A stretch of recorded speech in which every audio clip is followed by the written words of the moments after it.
January 15th, 1947. Leimert Park, Los Angeles, 10 a.m. A perfectly normal, crisp winter's morning. It was quite sunny, in fact. There was nothing at all out of the ordinary. At least, not yet. Betty Bersinger was out walking with her young daughter, passing by 3800 Norton Avenue. It was then that she discovered what she thought was a store mannequin someone had thrown away on the sidewalk. It must have been. Why else would a body be in two pieces like that, cut in half at the waist? But when Betty took a closer look at the body, she was horrified. What lay in front of her was not a mannequin. What lay in front of her was the body of a woman, horribly mutilated. That woman's name was Elizabeth Short, although she would quickly come to be known to most as the Black Dahlia. Who was Elizabeth Short, and why is her murder such an infamous unsolved mystery? What actually happened to her to make her become known as the Black Dahlia, and the object of fascination for so many? These are the questions that we'll be answering today, as we try to get to the bottom of the unsolved mystery of the Black Dahlia.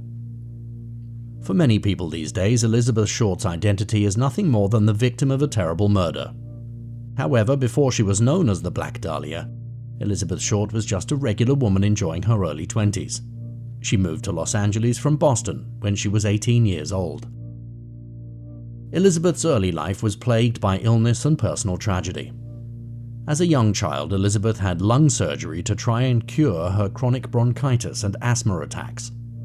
She then spent the next 3 years living in Florida during the winter in order to benefit from a warmer climate. It meant that she was away from her mother and her 4 sisters for months at a time. Elizabeth's family also suffered. Her father was employed building mini golf courses, but like so many other unfortunate Americans, his savings were completely obliterated during the Great Depression. It was then thought that he committed suicide because his abandoned car was found on a bridge over the Charles River. However, it turned out that Elizabeth's father wasn't actually dead. He just abandoned his family and was living in Vallejo, California. After dropping out of high school as a sophomore, Elizabeth went to live with her father, but this reunion was short-lived, and Elizabeth went to work at what is now known as Vandenberg Air Force Base. At the time, it was the base exchange at Camp Cook. Her troubles continued as she was abused by the man she lived with, and was also arrested for underage drinking.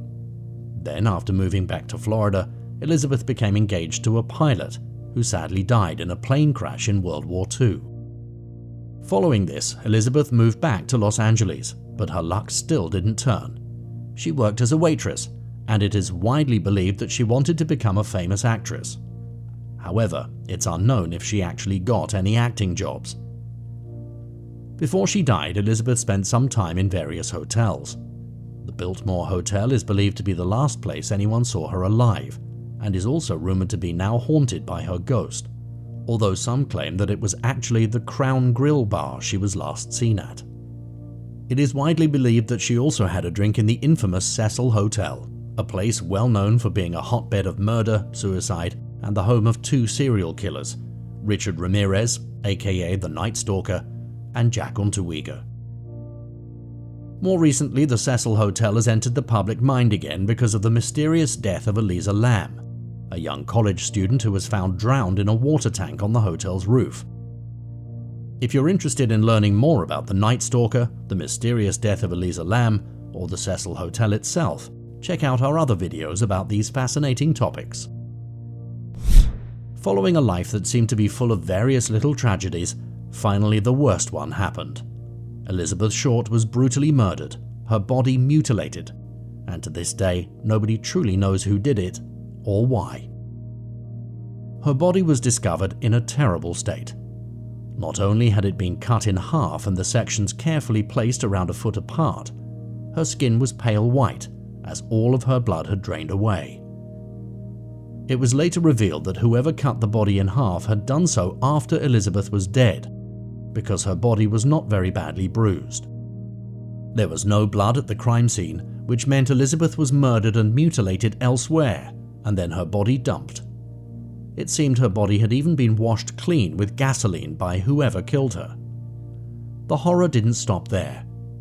Elizabeth's body was also slashed, the worst of it on her face, where her mouth had been slit from ear to ear to create a Glasgow smile, something you'll recognize on the character of the Joker if you've seen the Dark Knight movie. There were also parts of her body, like her thighs, that were missing entire chunks of flesh. One in particular that had been taken was of Elizabeth's rose tattoo. Following an extensive autopsy, it was revealed that Elizabeth died after being repeatedly hit in the head, and also because of the blood loss from all of the injuries to her face. It didn't take long to identify her, because the authorities already had her photograph and fingerprints on file from her arrest for underage drinking. The murder of Elizabeth Short was quickly picked up by the media, who turned a relatively innocent woman into a, quote, sex fiend, who was shamed for being promiscuous, something considered very negative in the 1940s. She was reported as wearing a tight skirt and sheer blouse, and her infamous moniker, Black Dahlia, was an invention of the media, created because of the dark clothing she wore and her dyed black hair. The insidiousness of the media went further than just smearing the reputation of a murder victim, however. They made up fake reports about what happened to Elizabeth before she died, including claiming that she was tortured. The media even lied to Elizabeth's mother, Phoebe, and told her Elizabeth won a beauty contest. They got as much information about her murdered daughter as they could, and then finally told Phoebe that Elizabeth was actually dead. They then lured Phoebe to Los Angeles with the promise of free airline tickets, but really, they only did so to get more information about Elizabeth. What happened to Elizabeth Short seemed like the worst possible tragedy in a long line of them. But who did this to her, and why? That's been the question that has occupied the thoughts of so many for so long. Investigators found little to no identifying clues at the crime scene except for a cement sack filled with watery blood, some tire tracks, and the print of someone's shoe heel in the dirt. A few days after the killing, someone called the Los Angeles Examiner and claimed to be the murderer. They said that they would be sending the newspaper company some souvenirs of Elizabeth's. The company then received a mysterious envelope with a strange letter inside, with the message being created entirely out of words and letters clipped from posters. It was very obvious that whoever wrote the letter did not want to be identified. Could it possibly have been from the killer themselves? It's very likely, as along with the envelope were many of Elizabeth Short's personal belongings, such as her wallet and birth certificate, and an address book with some missing pages, which helped police form a list of suspects. Any trace of the killer's identity was removed by wiping gasoline on the items, and the fingerprints that were taken from the items were useless. This strange letter was only the first in a long line of odd communications from someone calling themselves the Black Dahlia Avenger. One of them was a suicide note apparently from the killer. Another one said that the killer was going to turn themselves in, but later sent another note saying they'd changed their mind. But who was the killer? After all these years and 750 investigators working on the case at the time, we still don't have a definitive answer. Currently, over 500 people have confessed to the crime. Despite the many, many false leads, there are still several key suspects. The first suspect was a discharged soldier named Robert Manley. Manley suffered several nervous breakdowns and was committed to an institution. He was the one who dropped Elizabeth off at the Biltmore Hotel on the night before she died. However, Manley was soon cleared of any charges after passing a lie detector test, and also passing questions asked to him while he was under the effects of a so-called truth serum, sodium pentothal. Because of the way Elizabeth's body was so carefully bisected, investigators wondered if perhaps someone with surgical knowledge had performed the crime, just like the theories about Jack the Ripper, which you can find out more about by checking out our video on this topic. The police investigated a lot of students at the University of Southern California Medical School, but couldn't find anyone there that seemed to be involved with the case. Another surgeon, Walter Bailey, was also recently theorized to be behind the murder. His wife claimed Walter had a terrible secret that only his mistress knew, and Walter's daughter was friends with Elizabeth's older sister, Virginia. Walter was also suffering from a disease that affected his brain, which possibly caused him to act violently. Another initial main suspect in the case was Mark Hansen. His address book was found amongst the belongings that were mailed to the Los Angeles Examiner, and he was also able to identify some of the other items of hers that were found. Mark owned the Florentine Gardens nightclub and a few theaters. He was the partner of Ann Toth, Elizabeth's friend and roommate. He was also rumored to be dating Elizabeth herself. Anne said that Elizabeth, who was rumored to have big dreams of Hollywood fame, was promised some movie roles by Mark Hansen. She also said he may have killed Elizabeth because she wasn't interested in him. And then there's George Hodel, who many, including his son, former LAPD detective Steve Hodel, believe not only killed Elizabeth Short, but other people as well. George was a doctor who also had surgical training, who was accused of sexually assaulting his teenage daughter. This made him a suspect in the Black Dahlia case, so police began secretly monitoring him. They recorded his conversations and seemed to even record something that could potentially be viewed as a confession.